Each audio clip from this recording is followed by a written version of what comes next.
On a le plaisir, pour aborder la question du transhumanisme, ou de l'homme modifié, de recevoir à nouveau le père Boboc. C'est un sujet qui pouvait paraître une chimère il y a quelques années ou quelques siècles, et qui devient aujourd'hui, hélas, une réalité. Les pseudo-humanistes des Lumières au XVIIIe, dans leur projet fou, le Holbach, la Métrie, l'évoquent. Et on peut se rappeler la parole d'un curieux personnage évoquant la rencontre de deux humanismes, l'humanisme chrétien et l'humanisme athée. Y a-t-il eu choc, condamnation? Non, dialogue. Et on voit où cela a mené aujourd'hui. Il est important, pour lutter contre cet humanisme qui est une négation de ce qu'est l'homme, d'avoir tout d'abord une vision claire de ce qu'est un homme, une vision claire de l'anthropologie. Et pour cela, je vous invite à lire, à acheter le livre du père Boboc, La Grande Métamorphose.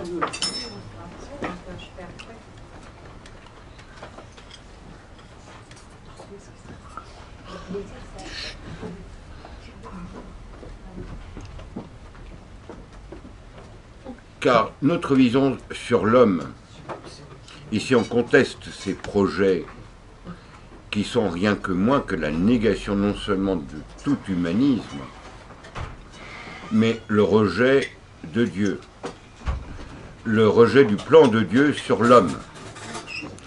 Et on voit l'ultime assaut de Satan. Et on constate avec tristesse que les auteurs catholiques les mieux intentionnés, quand ils abordent le sujet, s'ils disent des choses justes, ils ajoutent tout de suite après, c'est notre vision, c'est notre contribution au débat démocratique, comme si le démos était l'être suprême ou avait remplacé Dieu.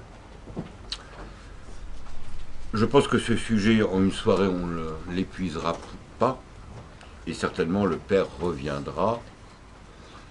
Et je vous rappelle de commander, d'acheter, ou lui commander son livre « La Grande Métamorphose ».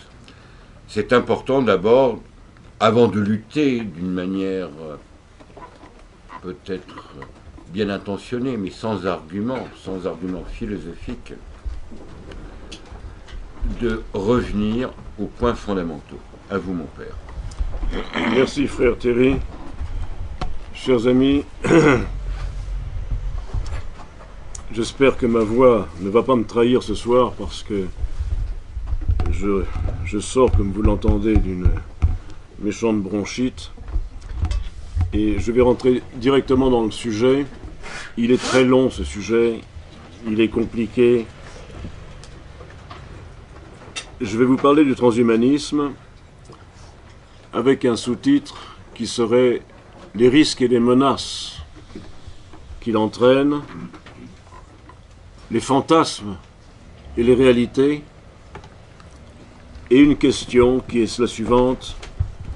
Le transhumanisme, est-ce une théorie, une idéologie justifiant toutes les dérives éthiques sous l'alibi conjoint du chantage compassionnel et des avancées de la biotechnologie? Je jette dans la corbeille un certain nombre d'expressions. L'homme robotisé, le contrôle de sa pensée, l'ectogénèse, la reproduction humaine, je n'ai pas dit la procréation, la reproduction humaine, la régénération, la transgression génomique, la démocratisation du séquençage de l'ADN, l'eugénisme, le contrôle épigénétique, la médecine prédictive, le cyborg, la révolution biotechnologique, l'hybridation de l'homme et de la machine, les nanotechnologies, les nanorobots, le nanocomputing, le cloud, l'alimentation transgénique, l'intelligence artificielle, la cartographie de l'esprit humain, le transfert de la conscience, la post-humanité, le recul de la mort et la singularity. Tels sont pêle-mêle certains des maîtres mots et aussi des programmes de recherche en cours et qui peu ou prou domestiquent insidieusement notre pensée et effacent progressivement nos lignes de résistance éthique. Si chacun de ces programmes est en soi un défi, leur collusion peut être un véritable tsunami anthropologique. Ce futur vertigineux, déjà en partie inauguré, est-il le fruit d'une idéologie révolutionnaire et de rupture, à savoir de l'évolutionnisme poussé au maximum des possibilités biotechnologiques et de ses conséquences, dans une accélération exponentielle avant que le relais ne soit pris par l'intelligence artificielle qui repoussera toujours les limites du possible à l'horizon du post-humain. Si ce devait être le cas, alors l'idéologie transhumaniste y trouverait ses résultats et même sa justification. D'où vient donc cette brutale accélération des progrès de la biotechnologie? D'une part, de la convergence et de la fertilisation croisée des recherches, et d'autre part, de l'affaiblissement progressif des lignes de résistance morales et éthiques, laissant le champ libre à toutes les transgressions. Devant les transgressions, la définition du licite évolue constamment, soulevant chaque fois une indignation vite absorbée par un nouveau déplacement des lignes, concède volontiers Laurent Alexandre, un des papes français du transhumanisme. Le progrès de nos connaissances à l'aune de la multidisciplinarité. Pour l'instant, nous pensons,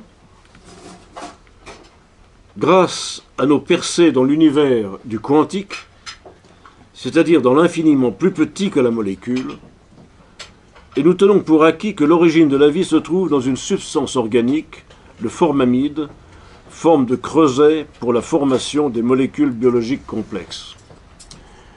Je vous demande pardon pour ce soir parce que beaucoup de choses seront très techniques. Mais nous allons aborder les questions du transhumanisme justement dans les questions techniques. Ceci a été mis en évidence par des chercheurs italiens, Saita et Saija, qui, pour le premier, travaillent chez nous, au CNRS et à l'Institut Pierre et Marie Curie, qui ont réussi à refaire le trajet qui va des molécules initiales aux composés organiques, comme l'avait déjà observé Stanley, aux États-Unis, Stanley Miller.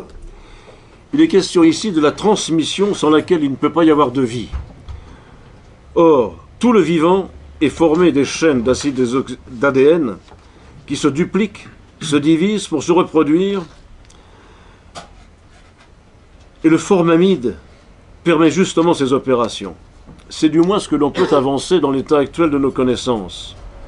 Saita et Franz Saija, les pionniers de la simulation numérique de la chimie prébiotique, ont réussi à faire une sorte de film de ce que font les atomes. Partant d'une espèce de soupe représentant l'atmosphère primitive de la Terre d'il y a 4,5 milliards d'années, et par des calculs ab initio, ils ont ainsi pu reconstituer la chaîne des transformations. Et tout ceci n'a été possible que par un dialogue pluridisciplinaire entre la minéralogie, la physique des matériaux, la cosmochimie, la physique quantique.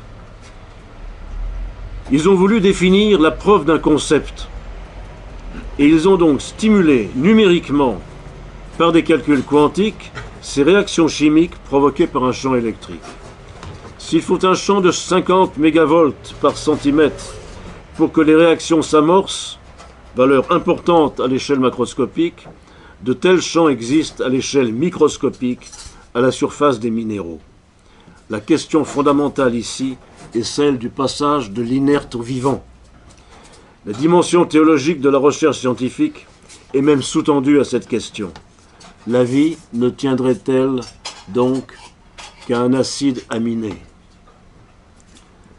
Par ailleurs, nous savons aujourd'hui parfaitement faire le séquençage de l'ADN et par voie de conséquence, nous pouvons éditer le génome qui ouvre déjà la voie de la médecine prédictive et personnelle ainsi qu'à tous les risques de l'eugénisme subséquent. L'eugénisme n'est pas un risque potentiel, une menace lointaine, un spectre abhorré, non. C'est une réalité de notre civilisation, acceptée de bon gré depuis la procréation médicalement assistée à tout ce qui en découle, comme les manipulations génétiques déjà autorisées en certains pays. On aura l'occasion d'en reparler.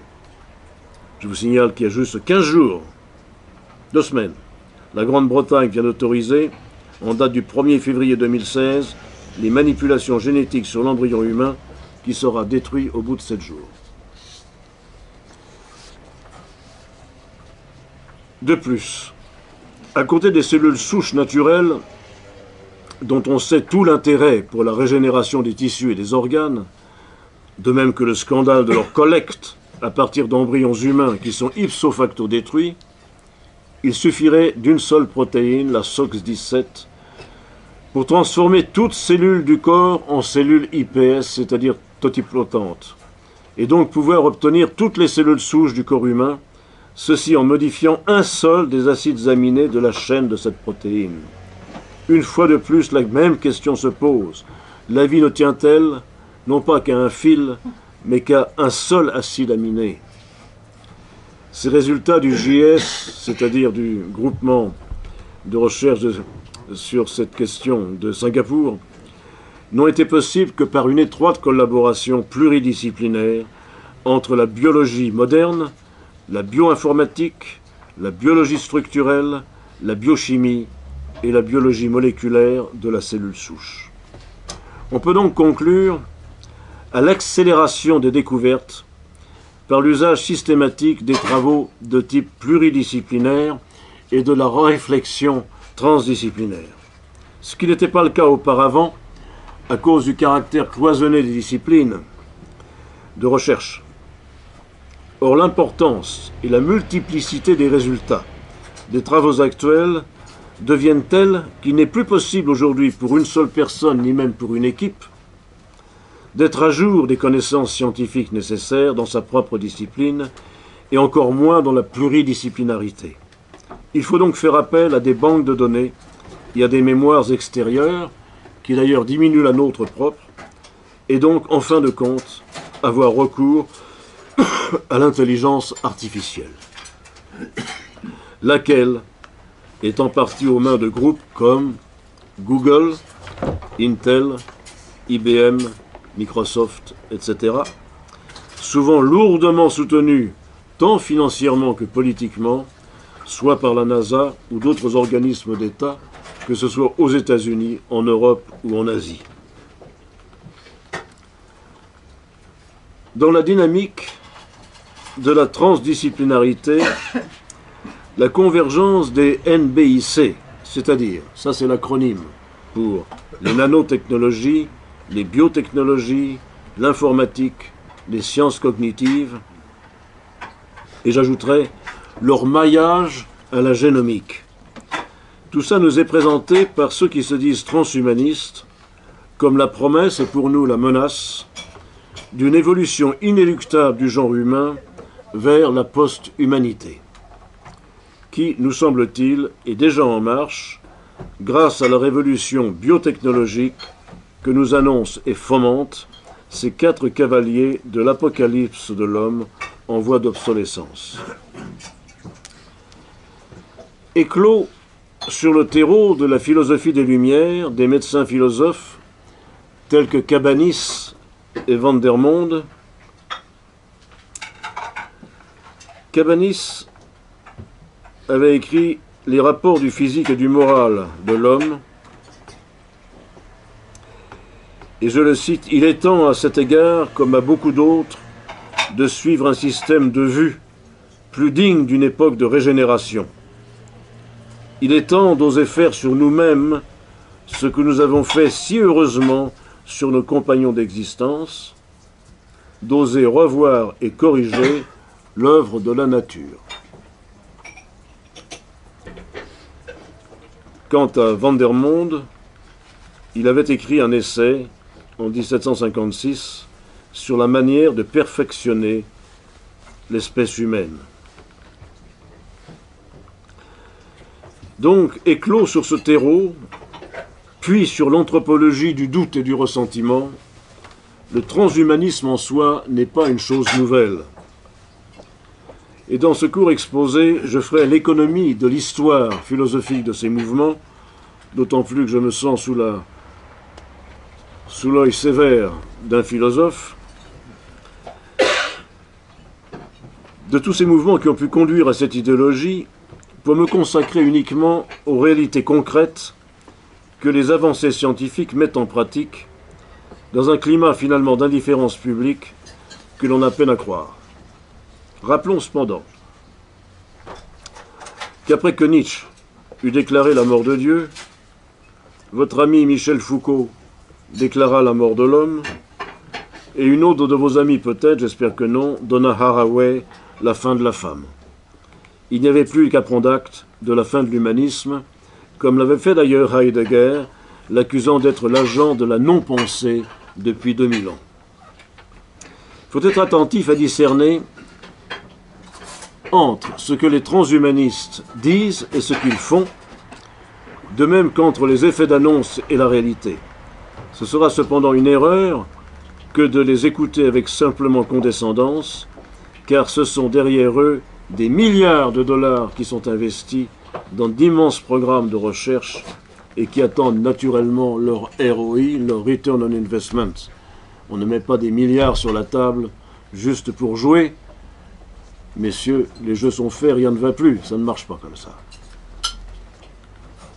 Avant que nous commencions cette intervention, je disais à mon voisin que le fameux Human Brain Project, qui a été en 2013 présenté aux commissions européennes et qui a obtenu non seulement leur bénédiction, mais avec 1 milliard de dollars sur 10 ans, on est aujourd'hui à 1 milliard 200 millions et aucun résultat, aucune publication n'est venue. Et ce qui fait que la Commission européenne les met en demeure de commencer à publier. Il n'est pas exclu qu'on ait affaire à une escroquerie. Sur le concept de perfectibilité. La perfectibilité est une donnée anthropologique constitutive de l'homme. Tout comme la conscience du sacré est un élément même dans la structure de la conscience et non pas un stade dans l'histoire de cette conscience, comme le fait si bien remarquer Mircea Eliade. La perfectibilité n'est pas un stade qui se révèle, mais une caractéristique ontologique de l'homme, de l'être. L'homme est perfectible. Il est d'autant plus perfectible qu'il serait indéterminé. Or, cette quête de perfection peut revêtir de multiples formes, comme le montre si justement John Passmore dans La perfectibilité de l'homme, publié en 1972, où il passe en revue les formes de perfectibilité dans l'histoire depuis les Grecs à nos jours. Ainsi, cette quête de perfectibilité semble plus que licite, elle est recherchée et souhaitable, et pour les chrétiens, elle répond à un impératif paulinien, transformez-vous, métamorphouste. La perfectibilité est en effet une donnée théologique qui, conformément à l'enseignement de la Genèse, qui décrit la création de l'homme à l'image de Dieu et à la ressemblance, induit dans la pensée orthodoxe en tout cas une dynamique de transformation et de métamorphose par l'ascèse grâce à cette perfectibilité dont l'homme est doté. Adam n'a pas été créé parfait. Il avait des choix à faire. S'il avait été parfait, il n'aurait pas transgressé l'interdiction. La perfectibilité humaine doit pouvoir conduire le croyant à la déification dont les pères de l'Église ont tant parlé depuis saint Irénée, saint Basile, en passant par saint Maxime le confesseur, et par toute la tradition patristique. Le transhumanisme, par contre, est une idéologie foncièrement évolutionniste, à laquelle il faut refuser toute analogie avec le saut qualitatif de Kierkegaard. Le transhumanisme cherche une évolution continuelle, le changement permanent de niveau de réalité, même dans une réalité hybride et artificielle, qui n'en est plus une, et qui en tout cas n'aura plus rien d'humain, du moins tel que nous le connaissons encore actuellement. Au plan sémantique, les pères fondateurs, qui sont-ils? Ce ne sont ni plus ni moins que Julian Huxley, le frère d'Aldous Huxley, l'auteur du Meilleur des mondes, qui utilisa le terme de transhumanisme déjà en 1957. Et le second père fondateur de ce terme, tenez-vous bien, qui est-ce? Vous le connaissez tous, Pierre Teilhard de Chardin. Pierre Teilhard de Chardin qui considère et attend le dépassement de l'espèce humaine en un être ultra-humain grâce à la cybernétique et à l'eugénisme, car tous deux étaient foncièrement eugénistes. Les textes de Teilhard sur l'eugénisme sont sidérants.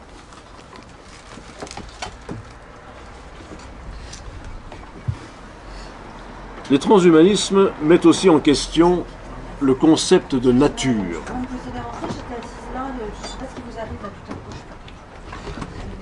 à coup. Je sais pas ce que vous avez là. Je suis toujours à la même place. Pour les transhumanistes, tel Nick Bostrom, un des papes du transhumanisme avec Ray Kurzweil, directeur de l'Institut du futur de l'humanité à l'Université d'Oxford, informaticien et futurologue, je le cite, le transhumanisme a acquis ses assises en établissant une façon de penser qui met au défi la prémisse suivante.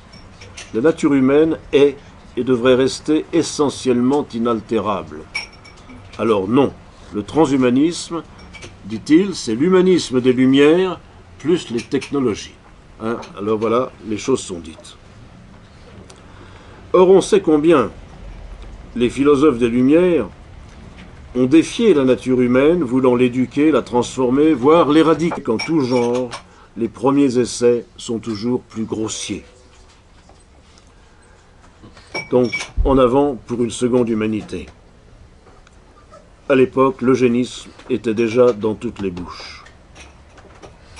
Mais alors une question se pose. Si la nature humaine est aussi indéterminée, existe-t-il une éthique de la nature? Sinon, est-il véritablement acceptable pour la raison de parler de la transgression des règles de la nature? Je fais une parenthèse, j'étais à Strasbourg il y a quelques mois avec un groupe qui s'appelle le groupe de réflexion bioéthique et qui dépend de la conférence des églises. Et là, un Italien, un baptiste, pasteur baptiste, m'a dit, vous parlez des règles de la nature, mais montrez-les-moi. Où avez-vous vu des règles de la nature? Donc lorsque l'on commence comme ça, la discussion s'arrête tout de suite. Ce que je lui ai dit d'ailleurs. Le transhumanisme prône, lui, une sorte de autorégulation perpétuelle via la technobiologie, faisant échapper l'homme à sa condition biologique et à sa finitude. Or, rappelons que pour nous, et pour la conscience chrétienne, notre actuelle condition post-transgressionnelle, celle dans laquelle nous sommes, est contre nature, justement. La volonté de puissance de l'anthropologie nietzschéenne culmine dans le surhomme, plantant un certain décor au projet transhumaniste. Ghislain Waterloo écrit à ce sujet « Il constitue une toile de fond implicite au transhumanisme contemporain ». Ajoutant plus loin, l'homme, dans la perspective héritée de Nietzsche, n'a à se rapporter à rien d'autre qu'à lui-même, en tension vers un dépassement, quant au fond originel d'où il est venu par hasard, par un coup de dé, c'est un chaos qui ne lui dit rien et n'a rien à lui dire. L'homme est donc rapporté à lui-même, il n'a rien d'autre à faire qu'à affirmer et surtout à se créer. L'ascèse chrétienne veut, elle, régénérer une nature devenue contre-nature. La perfection de la restauration est dans le corps du Christ, mais justement par la mort, permettant la victoire sur la mort. Or, le transhumanisme cherche précisément le contraire. Il entend, dit-il, abolir la mort. Dans un élan lyrique qui ne manque pas de panache, Ray Kurzweil, qui, dans son nid là-bas, en Californie, dans la Silicon Valley, a institué la Singularity University, et qui a un objectif très précis, déclare dans le manifeste des mutants: « Nous aimons vivre, évoluer encore et toujours, plus vite et plus loin. Nous voulons devenir l'origine du futur, changer la vie au sens propre et non plus au sens figuré, créer des espèces nouvelles, adopter des clones humains, sélectionner nos gamètes, sculpter nos corps et nos esprits, apprivoiser nos gènes, dévorer des festins transgéniques, faire don de nos cellules souches, voir les infrarouges, écouter les ultrasons, sentir les phéromones, cultiver nos gènes, remplacer nos neurones, faire l'amour dans l'espace, débattre avec des robots, pratiquer des clonages divers à l'infini, ajouter de nouveaux sens, vivre 20 ans, 2 siècles, 1000 ans, habiter la Lune, tutoyer les galaxies. » Alors, en dehors de tutoyer les galaxies, ce qui est à la portée de n'importe quel potache, le reste du programme est quand même en cours. Il y a, semble-t-il, un terrible malentendu sur cette question de la perfectibilité de l'homme, dès lors que l'on veut rapporter cette notion aux Lumières. Dans un ouvrage récent que je viens de lire, Nicolas Ledevedec, un sociologue, qui s'intéresse au rapport entre les Lumières et la société de l'amélioration, écrit « L'idée de perfectibilité renvoie au XVIIIe siècle à une nouvelle conception de l'être humain et du monde placée sous le signe du libre arbitre. Pour les Lumières, l'homme perfectible est avant tout un homme qui ne possède aucune nature ou essence propre. C'est une indétermination qui fonde sa perfectibilité, c'est-à-dire sa capacité à agir réflexivement sur lui-même et sur le monde. Or, bien avant les Lumières, l'idée de la plasticité de l'être est entrevue par Pic de la Mirandole, par exemple, lorsqu'il parle de sculpter sa propre statue, d'être le créateur de soi-même. N'écrit-il pas, je le cite, « Si nous ne t'avons pas fait ni céleste, ni terrestre, ni mortel, ni immortel, c'est afin que, doté pour ainsi dire du pouvoir arbitral et honorifique de te modeler et de te façonner toi-même, tu te donnes la forme qui aura ta préférence. » C'est à peu près ce que disait Tassien à propos de l'âme dans les premiers siècles, lorsqu'il disait qu'elle n'est ni mortelle ni immortelle, mais qu'elle avait les deux potentialités.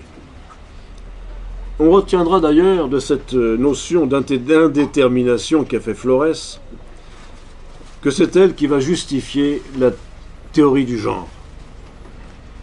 D'ailleurs, deux transhumanistes, George Tversky et James Hugg, déclaraient en 2008, je les cite, « Les post-genres soutiennent que le genre est une limitation arbitraire et inutile du potentiel humain et envisagent de supprimer l'imposition biologique, psychologique arbitraire du genre par le recours aux neurotechnologies, aux biotechnologies, ainsi qu'aux technologies reproductives.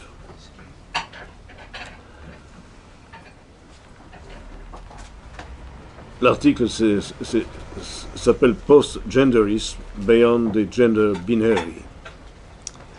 Pour ceux d'entre les transhumanistes, et il y en a, qui se piquent de philosophie, alors qu'ils ne sont cependant que les sectateurs d'une idéologie de rupture, ils tentent d'enraciner leur démarche dans le discours émancipateur des Lumières. Et ils argumentent parallèlement une dévalorisation complète de l'existence corporelle humaine, appelant à un dépassement technique de la nature humaine, permettant de surmonter ce qu'ils appelleraient une anthropologie de la déficience. Dans sa lettre à Mère Nature, Max More, un des fondateurs du mouvement extropien, c'est une petite chapelle du mouvement transhumaniste, Max More la prend à partie, à défaut de prendre Dieu à partie qu'il ne veut pas reconnaître, et lui reproche à cette nature de nous obliger à vieillir et à mourir juste au moment où nous commençons à atteindre la sagesse. Tu nous as équipés d'une mémoire limitée, tu nous as oublié de nous transmettre le mode d'emploi de notre propre fonctionnement. Ce que tu as créé est magnifique, mais pourtant, c'est profondément déficient. Et le même Max More s'expliquait ainsi. Nous mettons en question le caractère inévitable du vieillissement et de la mort. Nous cherchons à améliorer progressivement nos capacités intellectuelles et physiques et à nous développer émotionnellement. Nous voyons l'humanité comme une phase de transition dans le développement évolutionnaire de l'intelligence. Nous défendons l'usage de la science pour accélérer notre passage d'une condition humaine à une condition transhumaine ou post-humaine. Et il cite, comme l'a dit le physicien Freeman Dyson, « L'humanité me semble un magnifique commencement, mais certainement pas le dernier mot. »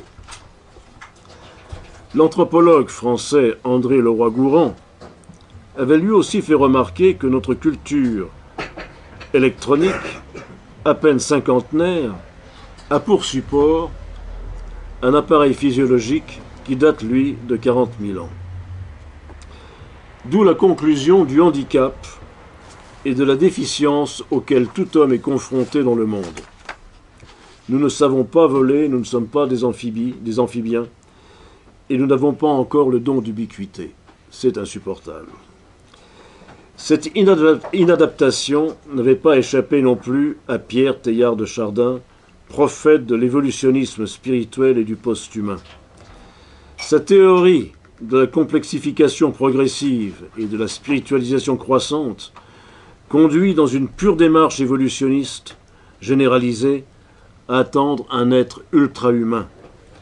N'est-ce pas Teilhard qui écrivit dans l'Avenir de l'homme ces quelques réflexions sur le retentissement spirituel de la bombe atomique, faisant miroiter ce que l'on pouvait en attendre? Vitalisation de la matière par édification de supermolécules, modelage de l'organisme humain au moyen des hormones, contrôle de l'hérédité des sexes par le jeu des gènes et des chromosomes. Toute espèce d'effet ne peut pas être provoquée par un arrangement convenable de la matière. Et par voie de conséquence, quid de l'eugénisme subséquent? Et il dit, au cours des siècles qui viennent, il est indispensable que se découvre et se développe, à la mesure de nos personnes, une forme d'eugénisme noblement humaine.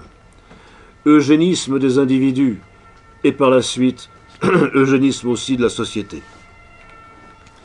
Et le paléontologue appelle aussi à compléter le cerveau humain, de manière invasive, anticipant les implants cérébraux.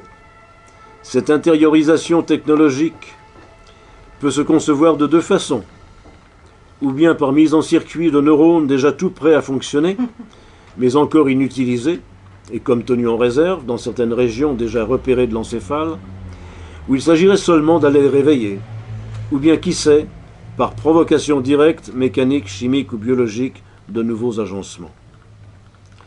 D'ailleurs, Teilhard emploie le terme de transhumanité pour désigner cet au-delà technologique de l'humain qu'il appelle de ses voeux.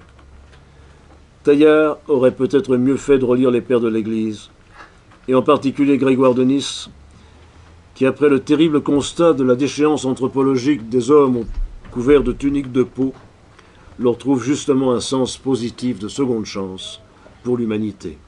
Et c'est d'autant plus que Grégoire de Nice avait compris l'évolutionnisme d'une manière que même le professeur Jérôme le Jeune n'aurait pas démenti.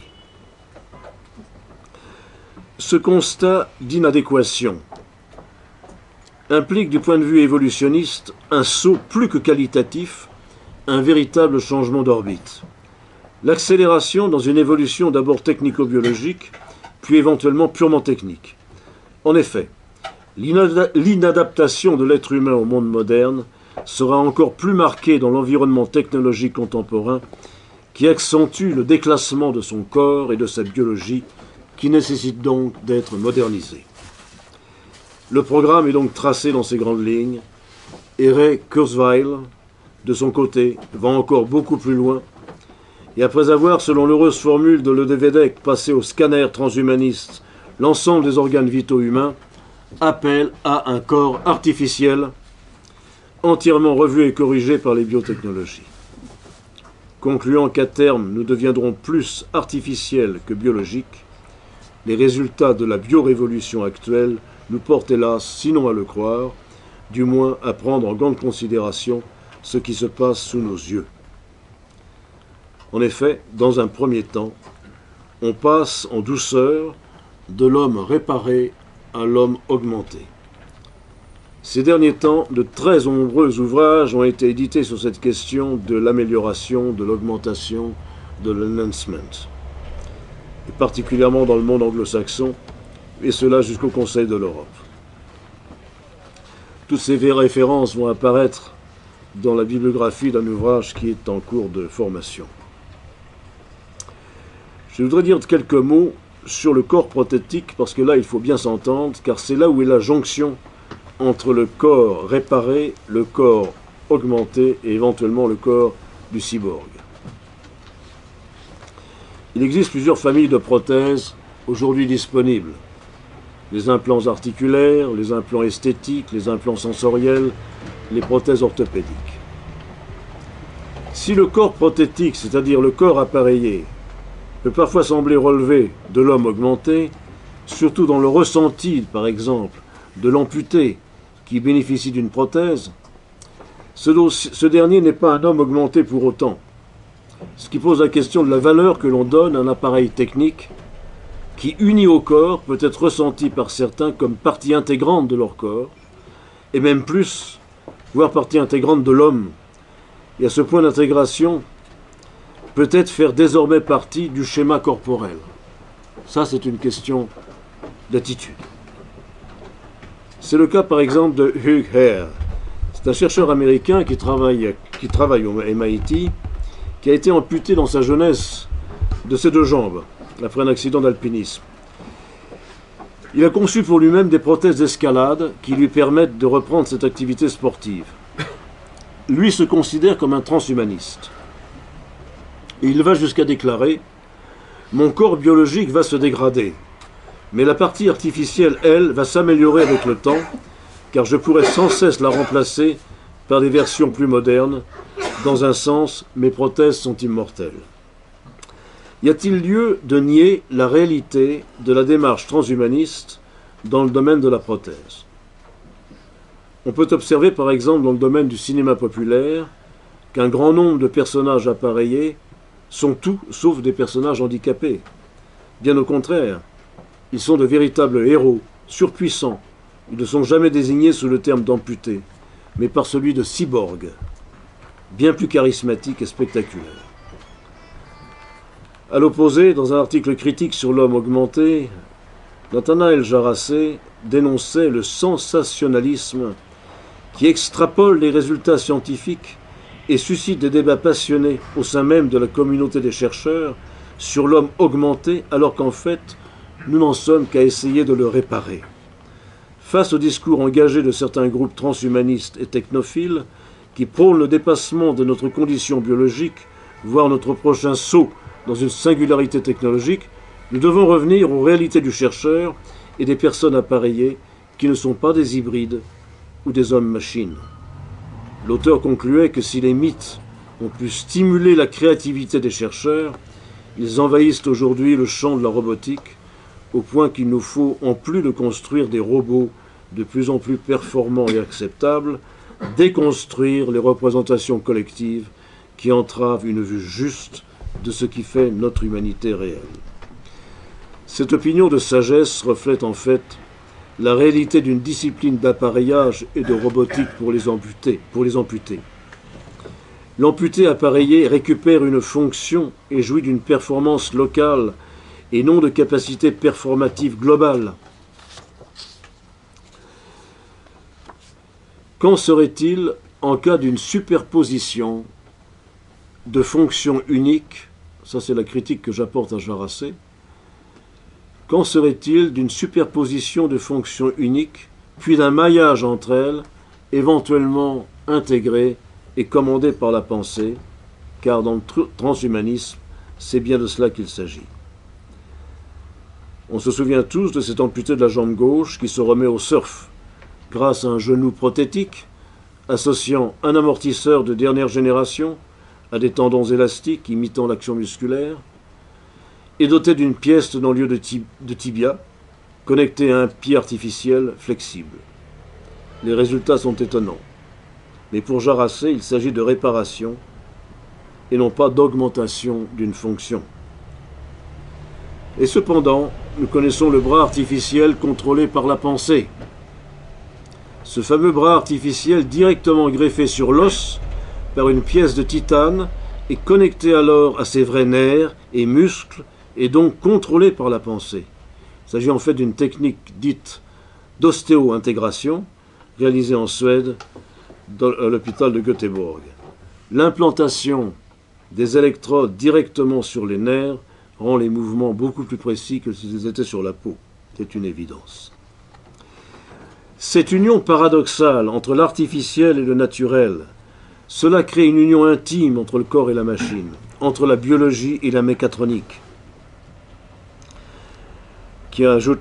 dont l'inventeur ajoute que le patient est en mesure de ressentir sa main, puisque les améliorations apportées à sa prothèse, dotée de capteurs sensoriels placés au bout des doigts, lui permet de mesurer la pression.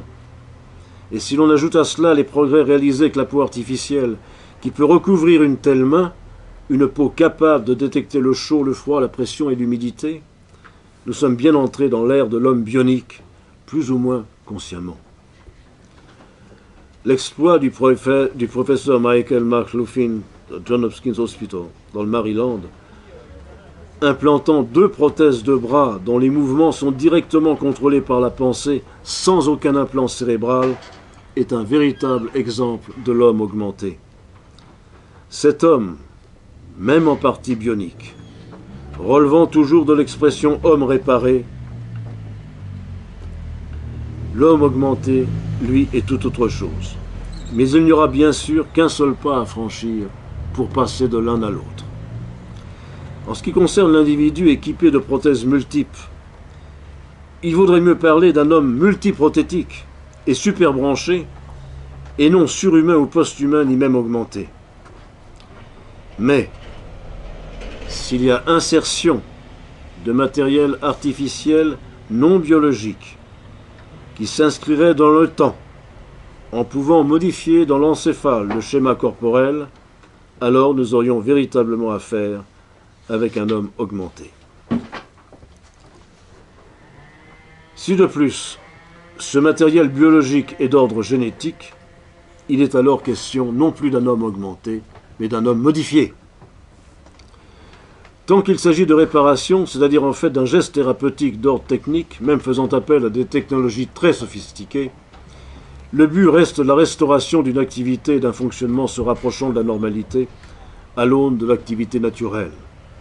En ophtalmologie, l'utilisation des verres correcteurs ou des lentilles ne font pas autre chose que de se rapprocher le plus possible de la vision naturelle, de même pour les prothèses auditives. Mais que dirait-on de lunettes dépassant la vision normale, nous permettant de voir à travers les murs et dans l'obscurité? Que dirait-on d'appareils acoustiques permettant de percevoir des sons qui n'appartiennent pas au spectre des possibilités humaines? Certains animaux sont dotés de vision nocturne, d'autres d'ouïes ultrasensibles, et même sensibles aux ultrasons. Or, ces deux exemples sont, de façon paradigmatique, de la situation actuelle, puisque dans le domaine militaire, on appareille les supercombattants de cette manière. On travaille aussi sur les exosquelettes qui devraient permettre à des soldats de porter de lourdes charges et capables de servir d'armure de combat, d'être plus résistantes à la douleur et capables de guérison plus rapide. Eh bien, c'est le programme de la DARPA. Le DARPA, c'est le ministère de la Défense, l'agence du ministère de la Défense américaine. Ici, nous ne sommes plus dans le contexte de l'homme réparé, mais bien dans celui de l'homme augmenté. Or, ce type d'augmentation des capacités physiques et physiologiques naturelles par des moyens extérieurs à la nature heurte-t-il vraiment notre éthique? Aurions-nous à ce point peur de la technique? N'oublions pas ce que disait Jacques Ellul au sujet de la technique. Ce n'est pas elle qui nous a servi, mais le sacré transféré à la technique. Donc, tant que la bionique vise la réparation, on ne peut qu'approuver les améliorations qu'elle apporte. Dès lors que la bionique dépasse les capacités naturelles de l'homme, la question bioéthique se pose. C'est à un moindre niveau la question éthique du dopage, par exemple, dans le sport. Or, c'est bien ce qui se passe avec la recherche de performance au-delà des possibilités naturelles, humaines. La question est celle-ci. Est-il licite de doper la nature? Est-il licite de créer des surhommes? Définir le transhumanisme n'est donc pas si aisé, car ce n'est pas véritablement une doctrine en soi, sauf pour certains ténors très médiatisés dont j'ai parlé, même si certains tenants de ce mouvement peuvent donner l'impression d'être les sectateurs d'une idéologie très précise. Il s'agit plutôt d'un courant d'idées enraciné dans l'évolutionnisme et de projets, de programmes scientifiques profondément soutenus par des groupes internationaux dont j'ai déjà parlé. S'appuyant sur les performances techniques et la convergence des fameuses NBIC, de l'intelligence artificielle, le tout doublé par les progrès de la génomique, ce courant transhumaniste vise à une sorte de métamorphose anthropologique, à un dépassement des limites physiques, psychiques et intellectuelles, et à un potentiel changement génomique. Peut-être convient-il maintenant non pas de dissocier absolument le post-humanisme du transhumanisme, mais d'en donner une sorte de définition plus lapidaire. Le transhumanisme, c'est une doctrine philosophique qui analyse et encourage l'usage de certaines technologies pour améliorer la condition humaine au-delà des contraintes de l'évolution biologique. Le post-humanisme est plus radical. Il envisage un monde futuriste où l'humanité aura réussi à s'étendre sur des supports et dans des lieux qui nous sont actuellement inabordables, tant à l'homme qu'à sa pensée, par exemple le monde des réseaux ou le milieu galactique. Si ces définitions que j'ai empruntées à Luzo et à Puig ont le mérite de la clarté, elles nous paraissent trop tranchées, car quel est l'avenir du transhumanisme si ce n'est celui d'être post-humain? Le plus grand risque n'est-il pas que devant le glissement de l'un à l'autre, le débat soit justement scotomisé devant l'inexorable avancée des transgressions? Si le transhumanisme n'est pas nouveau en tant qu'idée, il l'est par contre en tant que réalisation. Le temps passe, je saute sur certains paragraphes pour arriver à cette chose. Parmi un florilège de définitions, je vous en propose une. Toile de fond idéologique de la société de l'amélioration, l'idéologie transhumaniste met en pleine lumière le modèle post-humaniste de la perfectibilité qui tente à s'imposer dans nos sociétés occidentales contemporaines. Le mouvement pousse en effet jusqu'à ses ultimes conséquences le processus de dépolitisation et de désincarnation de l'idéal humaniste de la perfectibilité. Loin de renvoyer un quelconque projet politique visant à améliorer nos conditions de vie sociale et reposant sur la capacité humaine à agir librement et réflexivement sur soi-même et sur le monde, axé dans une logique adaptative sur la transformation de l'être humain et de la vie elle-même, plutôt que sur celle de la société, il s'agit pour le mouvement d'arracher ni plus ni moins l'homme à tout ancrage biologique en vue d'accéder à un nouveau stade de l'évolution. C'est ce qu'écrit Nicolas Le Devedec dans son étude qui fait remonter la question de la perfectibilité à l'époque des Lumières. Or, cette évolution transhumaniste, qu'on le veuille ou pas, nous conduit directement au risque du post-humain. Et je cite, « L'humanité ne doit pas stagner. L'humanité est une étape provisoire sur le chemin de l'évolution. Nous ne sommes pas le zénith du développement de la nature. » C'est toujours Max More qui parle. Ainsi donc, l'homme tel que nous le connaissons ne serait qu'une étape de l'évolution.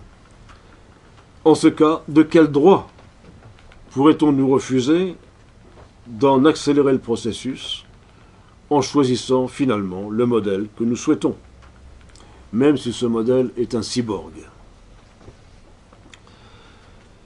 Parmi les opposants à cette idéologie transhumaniste, ceux qu'on appelle les bioconservateurs, comme les nomment avec mépris les transhumanistes, dont le docteur Laurent Alexandre, avec son fameux livre « La mort de la mort », sont montrés du doigt comme des réactionnaires qui ne comprennent pas la force et la beauté de l'éruption actuelle des transgressions.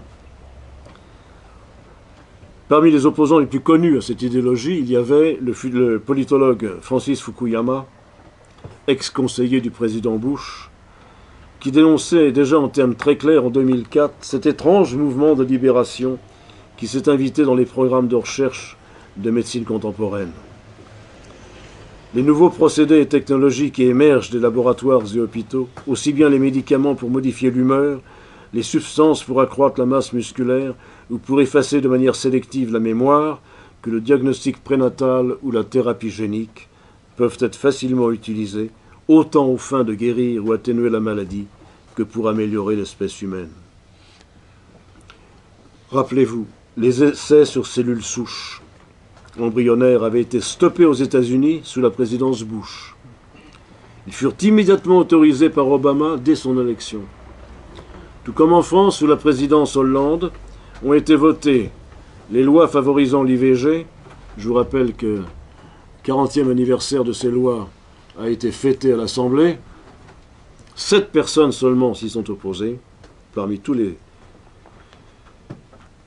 députés et sénateurs. 7 personnes seulement. Alors sous Hollande, nous avons eu les lois favorisant l'IVG, l'expérimentation sur les cellules souches embryonnaires, le mariage entre les personnes de même sexe et, depuis quelques semaines, la sédation profonde et continue sans réversibilité. J'insiste, sans réversibilité. Ce qui faisait dire à un évêque catholique, à juste titre, qu'il s'agit purement et simplement du suicide assisté déguisé. Au sujet du Graal de l'immortalité terrestre. Après les premières tentatives ratées de conservation des corps par cryoconservation, vous savez qu'il y avait eu en France un essai qui a été fait. Donc la cryoconservation, ça consiste à faire baisser la température à un niveau extrêmement bas et de façon extrêmement rapide pour congeler un corps à l'instant de sa mort, avec l'espérance de le réchauffer un peu plus tard lorsque nous serons en mesure de faire ce genre de choses. Alors en France, on n'a pas le droit de faire ça parce qu'un corps doit être ou inhumé ou incinéré. Donc il y a eu un procès sur cette affaire. Il y a eu de nombreux Américains ont payé très cher pour se faire cryoconserver. Les sociétés ont fait faillite et donc ils ont fondu avec les murs de l'entreprise. Mais de nouvelles techniques arrivent telle celle d'Alcor Life Extension, puis la société française Selectis,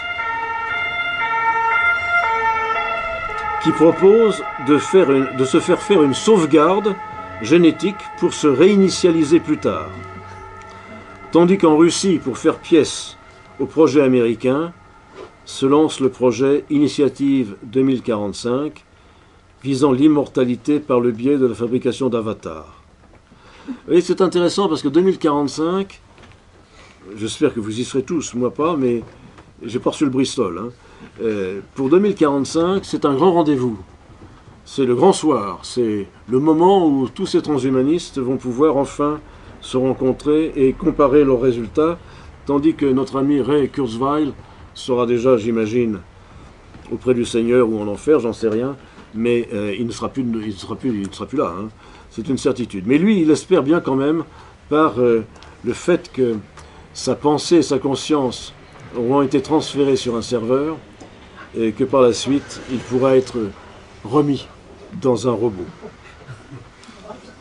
Oui, mais attendez, ce sont des milliards de dollars. Il ne faut pas rigoler. C'est très sérieux.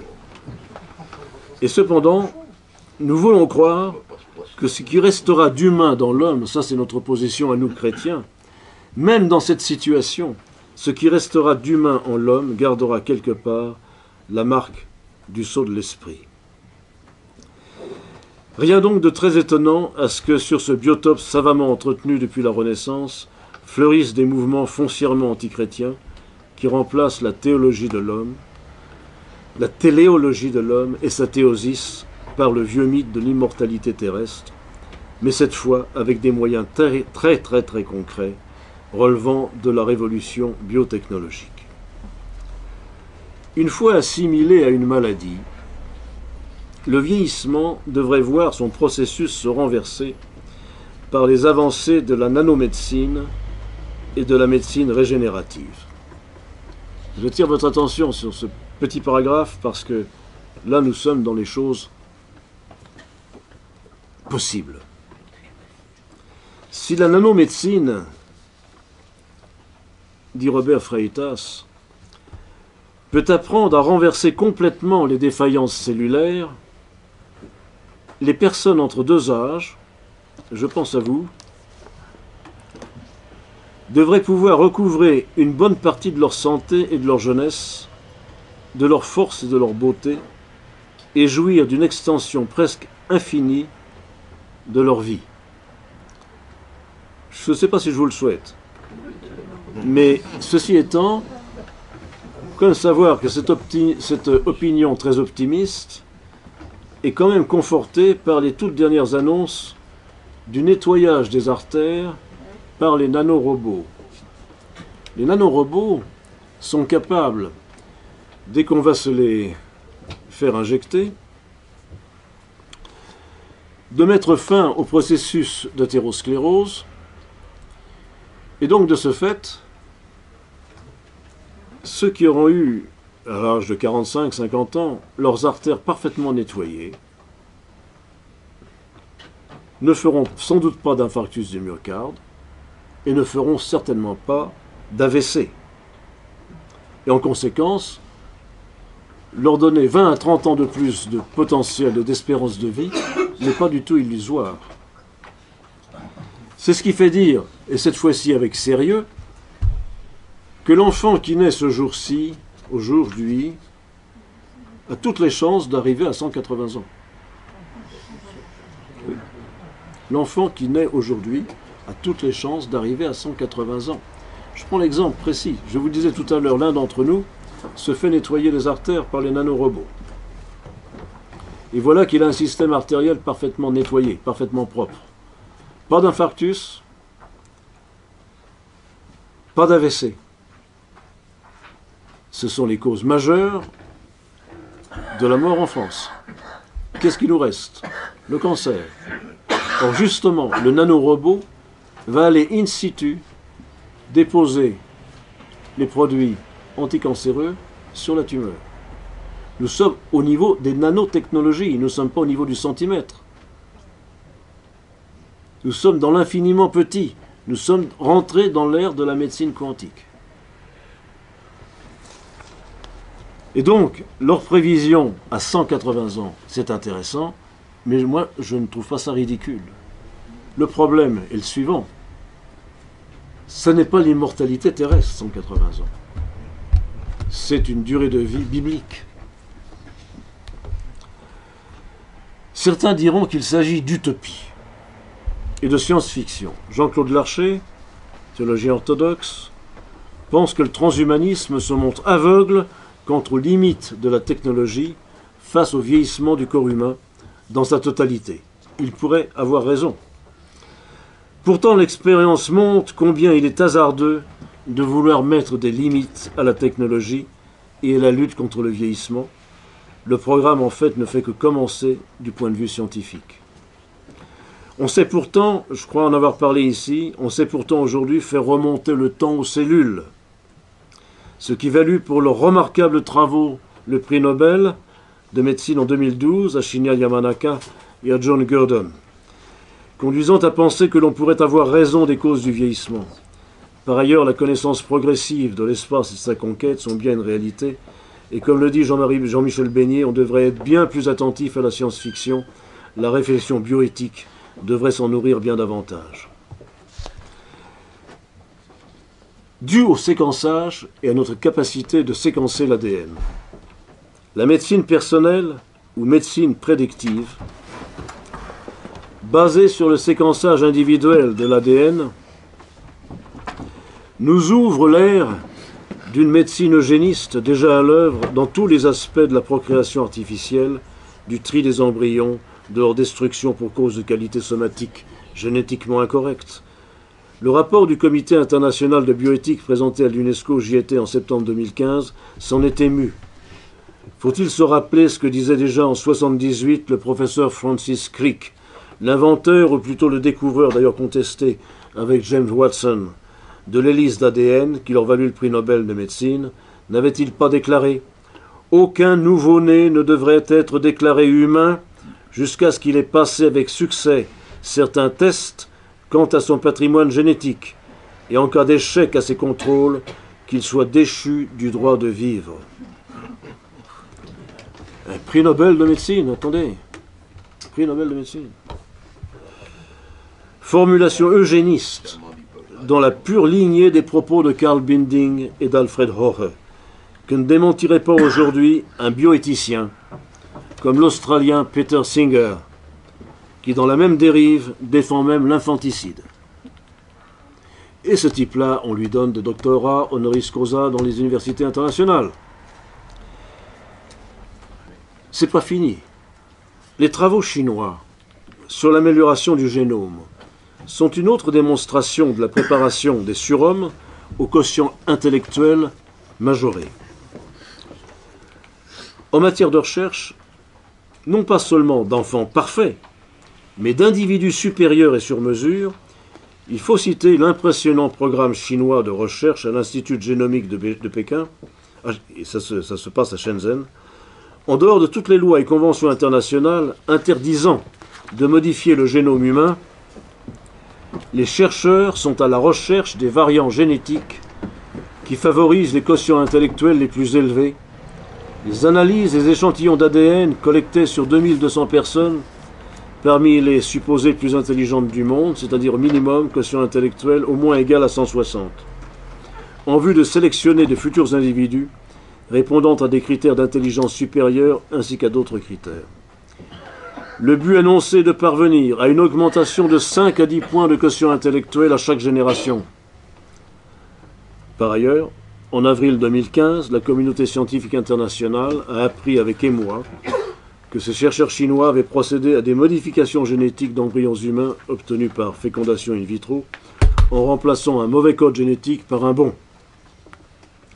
L'application de ce procédé à la lignée germinale avait soulevé de graves inquiétudes dès sa découverte. Si la technique était connue depuis 2012, elle n'avait pas été utilisée. Pour ce qui est de l'Europe, la convention d'Oviedo est extrêmement claire. Une intervention ayant pour objet de modifier le génome humain ne peut être entreprise. Les scientifiques réclament un moratoire sur cette question et les transhumanistes s'y refusent. Le dernier aspect est celui de l'intelligence artificielle. Il semble que dans ce domaine, aucune limite n'entrave la recherche. Où est encore l'éthique lorsque Lee Marvin Minsky, le patron du MIT, enfin non, le patron du département du MIT, qui s'occupe de l'intelligence artificielle, peut se permettre de déclarer, tenez-vous bien, les scientifiques ne devraient pas avoir de responsabilité éthique de leurs inventions. Ils devraient être capables de faire ce qu'ils veulent. Vous ne devriez pas leur demander d'avoir les mêmes valeurs que d'autres personnes. Nous avons là affaire au ténor de la recherche scientifique internationale, qui donc se défraie de toute responsabilité. Je vais tâcher cette fois-ci d'être extrêmement court là pour juste indiquer des voies. Et je m'arrêterai là. Les fondamentaux du transhumanisme en matière d'axe de recherche. C'est l'immortalité terrestre.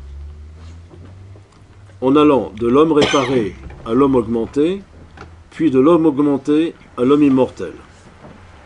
Ça, c'est essentiel. Le deuxième point, c'est ce qu'on appelle l'ectogénèse, ou la démarche ectogénique générale, qui est fondée sur un principe que vous voyez déjà s'avancer dans nos sociétés, qui est la séparation définitive de la procréation et de la sexualité, au profit d'une reproduction humaine purement technologique. Et donc, dans ce domaine, on essaye de fabriquer l'utérus artificiel. D'ailleurs, c'est intéressant parce que les féministes sont prises à leur propre piège. Les unes sont ravies d'être débarrassées de la grossesse et les autres sont furibardes que l'on retire l'essentiel de leur féminité. Le troisième point, c'est l'édition du génome et les manipulations génétiques en vue de l'enfant parfait et surtout de l'élimination des génétiquement incorrects. Ils veulent l'eugénisme libéral en disant que cet eugénisme libéral n'est pas l'eugénisme d'État et n'a rien à voir avec le Troisième Reich. Il faut savoir aussi que l'eugénisme du Troisième Reich n'a été que l'application des idées eugénistes françaises. Quant à l'intelligence artificielle, elle est basée sur le principe de la volonté, de la capacité de transfert de la conscience sur un serveur. Enfin, une fois que ceci aura été fait, nous dépendrons tous, parce que nous serons tous appareillés, nous dépendrons tous de répondre au cloud, le nuage. Le nuage, le big data, là où seront toutes les informations colligées par l'informatique. Enfin, la révolution sociétale, c'est une autre affaire. Je m'arrête là, je vais simplement vous raconter une petite histoire à la fois de prêtre et de médecin. J'ai eu la visite il y a 2-3 semaines d'un couple que j'ai marié et dont j'ai baptisé l'enfant. Ils venaient me voir pour un problème assez banal. Mais dans la conversation, Massimo, ça c'est pas pour l'édition. Excusez-moi. Vous venez de l'école française, Oui. mais vous précisez laquelle? Richet. Richet, merci. Pardonnez-moi d'être si brutal, mais Richet. Richet, oui, c'est ça. Je vais vous poser une question. Je suis chercheuse économiste, on nous a fait travailler sur ces sujets-là et j'ai assisté à des conférences données en fait par des chercheurs du CNRS sur justement les cellules souches. Bon, je suis écologienne aussi. Hein. Voilà. Donc en fait la question c'était justement l'éthique et le développement de ces techniques avec les cellules souches. Alors au début, on a une présentation qui était extraordinaire, hein, comme vous l'avez dit, c'était une présentation de réparation du corps. Enfin bref, on n'avait pas tout à fait compris les enjeux tels qu'on nous les annonçait. Et après, quand on a commencé à comprendre les enjeux, on s'est dit qu'il y a quelque chose qui est complètement illogique, parce qu'en tant qu'économiste, on parle de 2045 ou 2050, c'est une période où on va connaître un problème au niveau de la planète par rapport à l'eau, par rapport à la voiture. On se demande comment on va alimenter une population qui est exponentielle actuellement, et où on n'arrête pas de nous dire qu'on est déjà en surpopulation. Alors si en plus maintenant on nous dit que grâce aux cellules souches, l'homme va devenir immortel, là il y a quelque chose qui est complètement... ça va pas, quoi. Donc on a posé la question aux économistes en disant, alors dans ces cas-là, comment on fait? Parce qu'on nous fait déjà travailler sur le problème de la retraite, parce qu'on va avoir un gros problème avec la vie justement de l'homme qui est en train le prolongement de la vie, qui nous crée un très gros problème. Et alors là, on nous a dit, il n'y a pas 36 000 solutions, il y aura une guerre pour réguler tout ça. Parce que là, d'un point de vue logique, on ne peut pas faire vivre l'homme éternellement et régler des problèmes économiques exponentiels qu'on n'arrive pas à régler actuellement, qui vont s'accroître plus on va s'approcher des années 2045 et 2050. Où là, on se dit, mais comment on va faire pour alimenter l'homme, les ressources d'eau, où est-ce qu'on va les trouver, Oui. toutes les guerres qui sont actuellement déjà dans le monde, pour le partage de matières premières et compagnie. Donc il y a quelque chose qui est complètement antinomique là-dedans. Tout à fait. Et la question, enfin la réponse, il n'y en a pas eu 36 000, c'est ben oui, dans ces cas-là, il va y avoir une guerre, donc il faut redouter le pire. Alors, en effet, le problème de la cellule souche, on nous en a parlé clairement en économie, avec des chercheurs qui sont au Conseil de l'Europe, Commission européenne, enfin qui débattent justement des réformes, enfin de tout ce qui est en train de se faire dans ces matières-là. On nous a fait travailler en tant qu'économistes justement sur les secteurs d'avenir, que ce soit la physique quantique ou autre, enfin tout ce qui pouvait apporter une prospective d'avenir. Donc j'ai travaillé avec des scientifiques qui nous ont formés en fait sur tout ce qu'il y avait de plus avant-gardiste en termes de recherche pour que nous on puisse cogiter d'une manière prospective économique sur un avenir, voir sur quoi on pouvait miser pour développer tel ou tel secteur. Et puis après, je suis théologienne aussi, donc on nous a fait aussi réfléchir sur les questions d'éthique liées à ces sujets. Donc on a travaillé avec des médecins, théologiens, des gens qui avaient fait du droit, qui ont travaillé sur ces sujets-là pour savoir jusqu'où on pouvait aller en matière d'éthique et qui ont reconnu qu'il y avait un réel danger. Mais ça, bon, ce sont des portes que l'on commence à ouvrir, qu'on a ouvertes. Et le problème, c'est que une fois que ces portes sont ouvertes, il n'y a plus de frontières. Donc là, on rentre dans quelque chose qui est vraiment problématique, très, très, très dangereux. Et donc c'est un réel problème, mais c'est un contresens complètement dingue, parce que quand on voit les problèmes économiques et les problèmes mondiaux qu'on essaye de régler actuellement avec un problème de surpopulation et qu'on nous dit que l'homme va devenir complètement immortel, alors déjà ça crée un problème économique. Oui. Après, d'un point de vue déontologique, éthique et théologique, oui, en effet, oui, il y a un problème aussi, parce qu'on nous a toujours dit que Dieu a créé l'homme, et maintenant on nous dit c'est l'homme qui va créer l'homme. Donc là, ça crée un gros problème. Ça remet pas mal de choses en cause aussi. Un jour, je demandais à un prêtre, mais dis donc mon père, le clone, là, vous allez le baptiser? Il m'a dit, mais oui, on va être obligé de baptiser le clone. Parce que je lui ai dit, mais vous vous rendez compte, ça va plus être la création de Dieu, ça va être la création de l'homme. Sans compter qu'on aura une responsabilité, parce que dans les conférences sur les cellules souches que l'on a eues, j'ai compris qu'en fait, bon, derrière, il y a un très gros business où il va falloir mettre les cellules souches dans des frigos.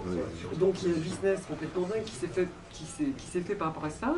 Mais en plus, il y a la responsabilité de l'homme.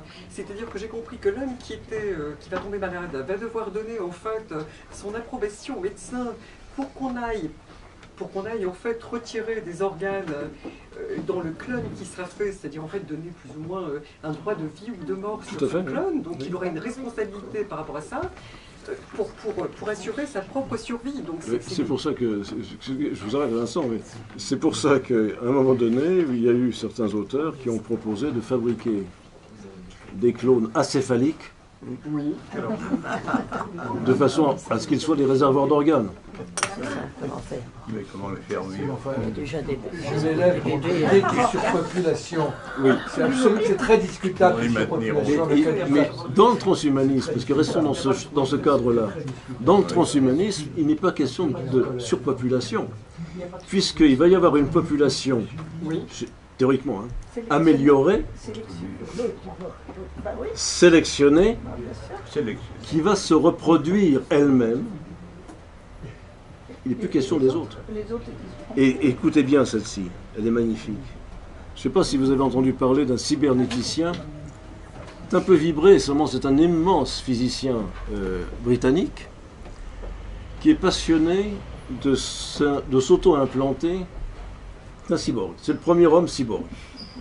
Qu'est-ce que vous entendez par cyborg exactement? Le cyborg, cybernétique et organique. Ah, ok, d'accord. C'est le premier homme cyborg qui est tellement cyborg qu'il a cyborgné sa femme et il lui a implanté,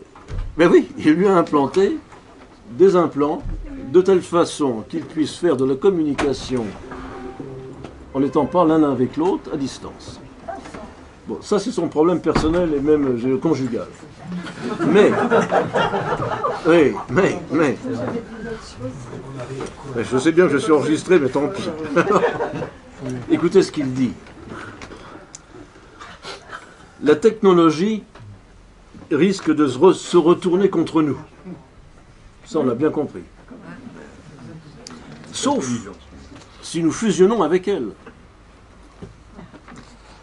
Ceux qui décideront de rester humains et refuseront de s'améliorer auront un sérieux handicap. Ils constitueront une sous-espèce et formeront les chimpanzés du futur. Il n'y a pas tellement à rire parce que c'est socialement exactement la guerre de demain, entre deux couches. Et le français Laurent Alexandre, dans son livre La mort de la mort, n'est-ce pas? C'est-à-dire, c'est exactement ça, l'euthanasie de la mort par les biotechniques, est très clair sur cette question de la politique. Il a un chapitre entier sur que feront les politiques de cette affaire. Donc on n'est quand même pas tout à fait dans la science-fiction. Mais non, mais vous savez, actuellement en économie, on est en train de nous dire le meilleur des mondes d'Huxley et Soleil Vert, nous sommes en plein dedans là. Alors j'ai une deuxième partie que on n'en a pas parlé, où je travaille beaucoup actuellement sur l'ectogénèse. J'ai essayé de remonter absolument tous les travaux qui sont faits sur l'ectogénèse, et c'est effarant. Parce que l'ectogénèse, c'est quoi? C'est créer, c'est aider la gestation d'un individu en dehors du corps de la femme. Ça, c'est l'idée générale. Or, c'est déjà commencé, puisqu'avec la fécondation in vitro, ça se fait en dehors du corps de la femme. Une fois que l'embryon, une fois que c'est fécondé, on le met dans le corps de la femme. Et puis on peut le récupérer à la 24e semaine pour le mettre en incubateur. Donc, au début et à la fin de la gestation, on peut être en ectogénèse. Donc, les savants essayent de réduire cette phase de 6 mois qui reste entre ces deux extrêmes, et c'est ça l'objectif sur lequel on travaille énormément. La difficulté, c'est de fabriquer un placenta artificiel et un liquide amniotique conséquent, très compliqué. Mais ils travaillent là-dessus. Et alors, il y a une Chinoise qui travaille à Cornell University à New York, qui est allée très loin. Elle est beaucoup avancée dans ce domaine. Ça a été un scandale parce qu'elle a travaillé sur des embryons humains soi-disant condamnés. Donc on a arrêté ses travaux. Elle s'est vengée sur des chèvres, mais les résultats sont quand même là. C'est-à-dire qu'il y a des progrès qui sont faits. Moi, je ne le verrai pas. Je ne verrai pas l'utérus artificiel. Mais l'utérus artificiel qui a été pensé par Aldous Huxley, je le signe. Un jour, il aura lieu. Et parce que l'on veut séparer la sexualité de la procréation, de faire de la sexualité une raison ludique et sociale, et de la procréation un business. Mais en quoi l'homme en sera-t-il amélioré, mon père? Amélioré? Oui, puisque le but serait une machine. Eh bien, l'homme sera d'abord peut-être... du transhumanisme, c'est bien l'amélioration de... Oui, c'est une amélioration. C'est une amélioration technique. Je ne sais pas si ce sera une amélioration humaine, parce que l'intelligence de l'homme sera à ce moment-là uniquement de pouvoir interroger le cloud pour avoir des réponses rapides à ces questions, mais lui ne résoudra plus rien. Donc c'est au contraire, c'est la fin de l'homme. Et c'est pour ça qu'on parle de post-humanité. Alors, par rapport à cette histoire de clonage, j'ai posé la question sur le cerveau. Apparemment, le cerveau, c'est pas au point. Hein. C'est-à-dire qu'en fait, ils arrivent à faire un clonage au niveau du corps, mais pas au niveau du cerveau de la personne, au niveau de la transmission des données. Ça, c'est pas du tout au point.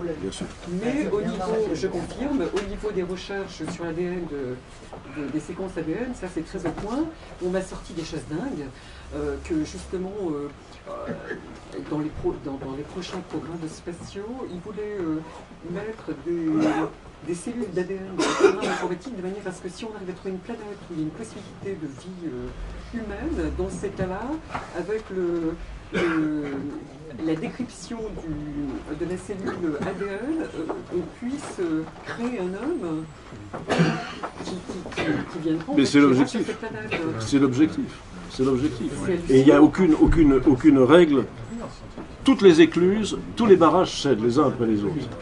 On est sans cesse, nous les bioéthiciens, on est sans cesse mis devant le fait accompli. Parce que nous n'avons pas la capacité d'anticiper ce qui pourrait bien se passer et de faire en sorte, et d'avoir le pouvoir politique pour l'empêcher. Donc même si nous avons le nez creux et que l'on sent ce qui va se passer, à quelle porte je vais aller frapper au gouvernement aujourd'hui pour qu'il prenne une décision? Il y a déjà des choses qui sont faites avec le sang. Et ça, avec le sang. J'ai une confirmation par ma prof de théologie. Ils ont fait sur une carte... eux ils disent que c'est pour voir, soi-disant, la migration des peuples sur une carte mondiale. Oui. Et avec le sang, alors, moi j'ai un petit doute là-dessus. Hein, je ne sais pas ce qu'ils vont faire avec la migration des peuples. J'ai peur que ce soit pour autre chose. Évidemment. C'est pas nouveau. Et donc, ils sont en train de faire des choses avec le sang pour voir, en fait, quelles sont les origines. Alors, on arrive à voir si vous avez des origines juives d'après votre sang, parce qu'il y a... Ah oui, bien sûr. Et voilà. Mais c'est complètement hallucinant, quoi. Il y a des Basques ici, parmi vous? Non. Personne n'est Basque? Non, je suis Personne n'est auvergnate. Basque. C'est l'Auvergne. Oui, je sais, de l'Auvergne, oui, mais il n'y a pas de Basque. Non, parce que c'est intéressant pour les Basques. Vous savez d'où ils viennent? Allez. Quelles sont les conséquences spirituelles pour l'homme? Parce que comment il va pouvoir toujours chercher la déification, un homme. Non, ça va être la fin de l'humanité, ça va être l'enfer sur terre. C'est déjà. Alors, c'est ça l'important, ça va pas d'immortalité vraiment, ça va être une fausse immortalité, ça va être l'enfer déjà. Nous avons le devoir de nous perfectionner, de nous changer, mais c'est spirituel. Ça, c'est strictement, on est dans l'interdiction totale ici, on est dans la transgression totale. Et l'homme peut vivre, mettons, un millénaire, mais sans transformation spirituelle. Ces hommes ne vont pas tous devenir des Hitler, des Staline, des... Vous savez, j'ai défendu dans mon livre l'anthropologie tripartite. Tout ça est parti de quoi? Tout ça est parti de Saint Paul. Saint Paul qui dit « Transformez-vous, passez de l'homme psychique, c'est-à-dire fait d'un corps et d'une âme, à l'homme spirituel, où l'esprit s'est éveillé. » Que dit Saint Irénée? Saint Irénée dit, dans Adversus Héréses, « Le corps de l'homme n'est pas l'homme, l'âme de l'homme n'est pas l'âme, n'est pas l'homme, l'esprit de l'homme n'est pas l'homme, ce qui fait l'homme, c'est les trois réunis. » Bon, c'est-à-dire l'homme spiritualisé. Vous retirez l'esprit, il reste l'animal, l'homme psychique. Il n'a aucun avenir. Sans diaboliser, sans aller jusqu'à diaboliser même la prise de sang pour faire une analyse ADN, non, mais il y avait une question qui semblait le faire. Oui. Est-ce qu'il n'y a pas une tendance à avoir sous-jacent une anthropologie cartésienne, c'est-à-dire où l'âme est totalement séparée du corps, où le corps est méprisé par ailleurs, puisque si on veut améliorer le corps humain, c'est sans doute qu'il n'est pas assez bon. Ah, mon cher, vous... par ailleurs, je rappelle aussi quelque chose, si vous avez lu un tant soit peu Aldous Huxley, c'est que dans le meilleur des mondes, on sélectionne aussi des embryons qu'on détériore pour faire des ouvriers, pour faire des employés. Et si vous savez comment fonctionne le management, il faut surtout sélectionner des gens pas trop compétents, il faut sélectionner des personnes moyennes pour ne pas faire de vagues, on peut se demander effectivement de quel côté ira l'amélioration de l'homme. Parce que, d'une certaine manière, c'est difficile de faire la part entre ce qui est du faustisme, le rêve de Faust, et la civilisation occidentale elle-même à l'heure actuelle, puisque la civilisation occidentale tend à être faustière. Mais le picture Linux, ça a tout de même abouti à une dégradation. Donc, pas de réponse à vous donner, c'est simplement vous devez payer votre écho à Descartes. Excusez-moi mon père, par rapport à l'allusion que vous faisiez au basque, comme je ne suis pas au courant... C'est une plaisanterie. Ah bon, d'accord. C'était... Si vous pouvez avoir une parole rassurante, je suis persuadé que nous vivons déjà la science-fiction et que toutes ces choses existent déjà dans des... chez en Corée du Nord, je ne sais pas. Mais la seule chose rassurante, finalement, qui n'est pas changée, c'est vous serez pareil à un dieu. Au moment de la création... voilà, c'est la même histoire. Vous serez semblable à Dieu. Hein, mais en fait, moi, je sais pas. C'est ce qu'on appelle God syndrome. Rien n'a changé. Ce qu'on appelle, excusez-moi, On revient à l'état paradis terrestre. Le syndrome de Dieu, c'était... Que penser dogmatiquement de ce qu'on attribue, quelquefois j'ai entendu ça, alors comme vous êtes sur le sujet, je me permets de vous poser la question. Justement d'un point de vue dogmatique, à ces mouvements évolutionnistes, on leur attribue aussi une croyance d'une mutation de l'être humain par l'intervention, il y aurait eu un changement, une mutation de l'être humain par une intervention extraterrestre qui leur laisserait cette, on va dire, cette voie du changement et d'imposer une nouvelle fracture dans la... Oui, alors ça j'ai déjà entendu, le maillon manquant. Oui. Alors ils mettent ça à une vie extraterrestre qui serait venue booster l'ADN. Les maillons manquants, le soir, sur certaines lignes de métro, vous les trouvez. Hein. Oui. Est-ce que ça ne fait pas partie de la dogmatique? C'est ça ma question. Pas bien ce que vous dites. C'est fait par les scientifiques. Hein. Ils ont dit, il y a un maillon manquant là, on n'a pas trouvé la réponse. Le terme, c'est le chaînon. C'est le chaînon. S'il vous plaît. Missing link. Il faut bien le traduire par... Je ne peux pas répondre à votre question parce que... En l'occurrence, et a priori, j'ai entendu parler de la société royale anglaise à laquelle appartenait Huxley d'ailleurs aussi. Ah oui, non, mais si vous allez chercher chez les British, ils sont pas mal vibrés. Hein. Voilà. Ah oui, non, mais... Oui, bon. Celui dont je viens de vous parler, là, le Warwick, là, c'est un bel exemple. Hein. Ils sont spéciaux, hein, ils sont spéciaux. J'ai une question, mon père. Tout à l'heure, vous avez fait allusion effectivement à ce qu'on appelle l'avortement thérapeutique, oui, avec la mise entre guillemets du mot thérapeutique, en citant l'exemple d'une personne, une femme en l'occurrence, qui avait ce syndrome, hein, qui prédisposait à avoir cette maladie, ce cancer du sein. En la citant, en disant si elle était née plus tard, on l'aurait supprimé, entre guillemets. Oui. Ça pose une question, donc je reste sur le terrain de la question, je n'ai pas de réponse a priori à formuler, c'est une question. À partir de quand l'être humain est un être humain, à partir, entre guillemets, pour être plus précis, à partir de combien de cellules, si on peut dire comme ça, l'embryon devient un être humain, voilà. Dès le zygote. Oui. Non mais c'est une question, mais... La réponse est là. Oui, oui. Mais qu'est-ce qui fait que... ça demande une explication, la réponse. Si c'est une réponse dogmatique, une cellule c'est un être humain, non. Pour moi, non. Bien sûr, une cellule c'est pas un être humain. En fait, à quel moment un corps est suffisamment formé?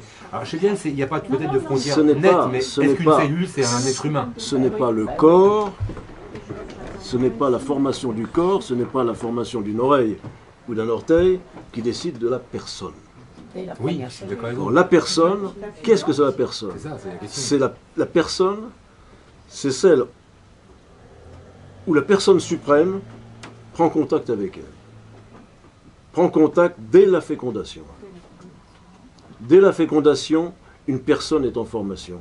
Elle est déjà personne. Un corps est en formation. Non, une personne est en formation. Le corps se forme petit à petit.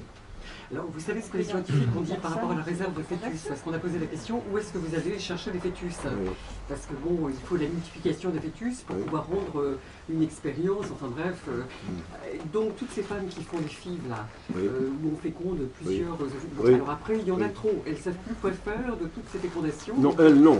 Ne vous inquiétez pas pour elles. Non, mais voilà, les autres. On a les autres. Voilà, il n'y a pas de fécondation in vitro. Ça n'existe pas. Il n'y a pas de fécondation in vitro sans qu'il y ait production d'embryons surnuméraires. Voilà. Il est possible, si le gynécologue spécialiste le veut bien, d'aller extraire un ovocyte et de mettre cet ovocyte en relation avec du sperme. À partir de quoi il y aura un seul embryon de formé. Méthode plus compliquée, plus onéreuse et ayant moins de réussite. Or, pour un type qui fait ce genre de métier, il faut de la réussite. Donc, ça n'existe pas à l'heure actuelle. On fait une FIV, 7, 8, 10 embryons surnuméraires. On en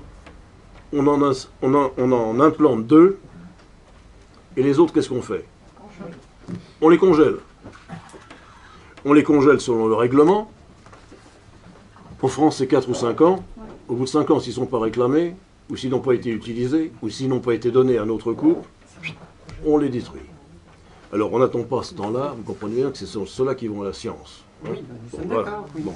Alors, à partir de ce que je viens de répondre à monsieur, c'est-à-dire qu'à partir de ce moment-là, nous avons affaire à des personnes, je dis à ceux qui font cette pratique, je ne te demande pas combien de personnes tu as tuées, je te demande combien de personnes tu as empêché de vivre. Ce qui n'est pas pareil. Non, parce qu'en fait, il y avait deux versions. La première version, en fait, il récupérait, comment on appelle ça, le cordon ombilical, les cellules souches sur le cordon ombilical.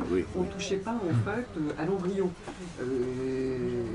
La récolte des cellules souches se fait sur les cordons ombilicaux. Oui, alors après, ils ont commencé à parler des embryons. Ça, c'est autre chose. C'est autre chose, mais on ne parle pas de la même chose. Bon, pour revenir au sujet tout à l'heure, et on y revient même par cette question, effectivement, donc, vous confirmez ce que vous venez de dire tout à l'heure, on a entre guillemets tué 8 embryons sur les 10, voilà, bon. On a détruit, empêché de vivre, tué. Mais moi je reviens à ce que vous avez dit tout à l'heure, une personne c'est un corps, c'est une âme, et vous avez me dit là c'est pas complet, et s'il n'y a pas l'esprit, il n'y a pas une personne humaine. Un embryon ne possède pas une âme ni l'esprit. Ah bon? Non, un embryon, une cellule, c'est une cellule. Expliquez-moi, s'il vous plaît, expliquez-moi où l'âme ou l'esprit se rapporte à la cellule. Bah justement, pour moi non, il n'y a pas de conscience, il n'y a pas une conscience individualisée. Et je vais aller plus loin. La dame qu'on aurait empêché de vivre si on avait justement supprimé, alors ça dépend à quel stade, hein, parce que là c'est très important de dire à quel stade, là je partage un point de vue. Ce n'est pas chrétien, et vous avez le droit d'y croire, ça ne me dérange pas. Oui, oui. Mais ça n'a rien à voir avec nous. Ça n'a rien à voir avec nous. Non, mais ce qui compte, c'est pas est-ce que c'est chrétien ou pas, est-ce que c'est conforme au dogme ou pas, c'est est-ce que c'est quelque chose de crédible ou pas. L'Église a aussi condamné celui qui a dit que la terre est ronde et qu'elle tourne sur elle-même. Le fait que l'Église condamne une chose ne veut pas dire que l'Église a raison. Vous avez raison, tout doit être discuté. Voilà, ça mérite d'être posé comme question. Simplement, vous imaginez, je donne un exemple comme ça, mais un peu grotesque. Vous voyez le bon Dieu avec une hotte dans le dos et des armes. Non, les âmes ont été créées bien avant. Oui, alors il est allé les chercher, les a mis dans une hotte. Il se balade avec cette hotte. C'est plus complexe que ça, mon père. Attendez, j'arrive, attendez. Et alors, il y a au coin du bois 3-4 loufias qui violent une fille, qui font une tournante. Alors, il prend une âme et il la met. Ça ne se passe pas comme ça, mon père. Alors, comment ça se passe? Ça ne se passe pas comme ça. Vous savez? Alors, dites-le. Puisque vous le savez, dites-le nous. L'âme choisit là où elle doit aller. Alors, on s'arrête là parce que là, on est dans une, comment dirais-je, je veux bien rentrer dans une discussion comme ça, mais on est hors sujet et surtout, on est hors christianisme. Et donc, en tant que représentant de l'Église, je ne rentre pas dans cette discussion. Je ne peux pas y rentrer. D'accord. Voilà, c'est ma réponse. Pardon, est-ce que je pourrais avoir mon livre? Oui, excusez-moi, madame. Oui, moi, ça me ferait très plaisir. Oui, parce que là, effectivement, je sais que vous allez chercher tout ça. Quel est votre nom, votre prénom? Madame Dujon, D-U-J-O-N. Mais votre Je peux prénom? vous l'écrire, S'il vous plaît. Marie-Louise. Je suis contente, parce que je voulais le prendre la dernière fois.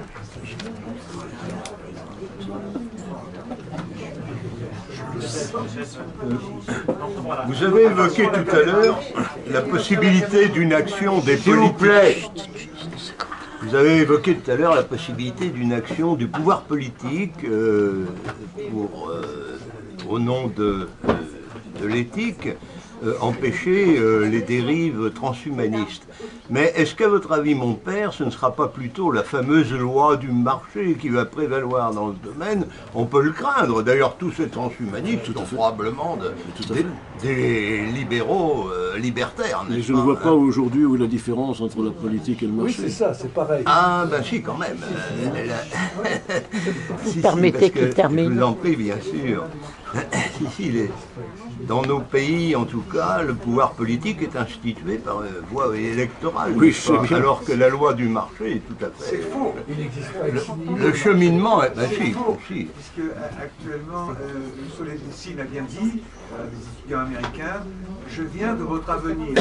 Si vous voulez, aujourd'hui, les décisions sont prises pas par le Politburo, Oui, c'est pris par la commission par de Bruxelles, l'oligarchie, qui bien sont des entendu. lobbies, qui ne sont pas élus. Tout à fait d'accord. Vous savez bien que le peuple français a refusé la Constitution, et vous ne voulez pas en tisane, vous l'aurez en suppositoire. On a eu le traité de Lisbonne. Oui, bien sûr. Excusez-moi, il y a des experts aujourd'hui, mais les hommes politiques, il n'y en a plus.